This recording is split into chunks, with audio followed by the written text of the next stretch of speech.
Bienvenue au laboratoire. Volontaire pour dormir.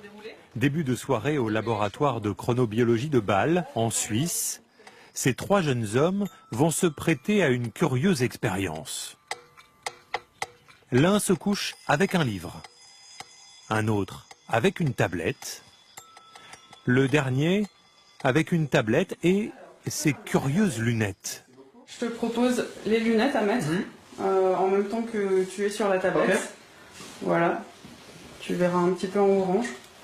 C'est quoi ces lunettes alors là? Donc c'est des lunettes qu'on appelle les blue blockers.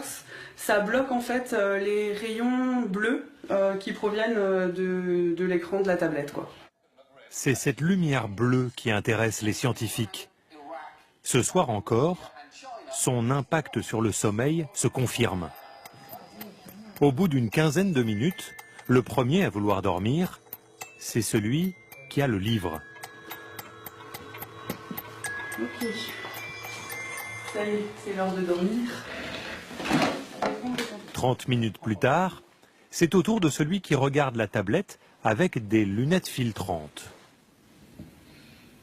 Quant au dernier, non, il n'est pas du tout fatigué. Celui qui s'est couché avec la tablette sans lunettes filtrantes, il est exposé à la lumière bleue.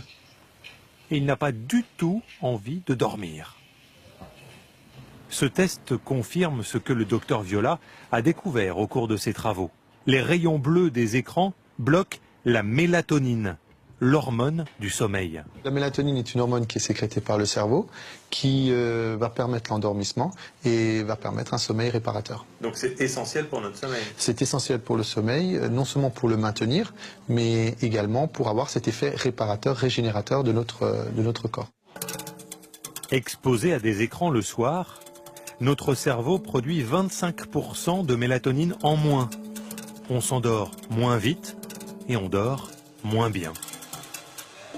Chez les adolescents, le phénomène est particulièrement inquiétant. 1 sur 4 ne dort pas assez. Comme Axel, 15 ans.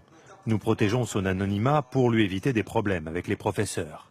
Il fait partie de cette génération ultra connectée. Chaque jour, je pourrais envoyer 500 messages en comptant ce que je publie sur Twitter ou sur Facebook ou ce que je peux retweeter ou favoriser.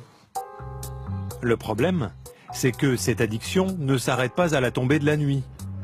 Ses parents pensent que l'appareil d'Axel perturbe son sommeil. Avec leur accord, j'installe une caméra infrarouge dans sa chambre. À 23 h, Axel se couche, smartphone sur l'oreiller. Au bout de seulement 7 secondes, l'appareil se met à vibrer.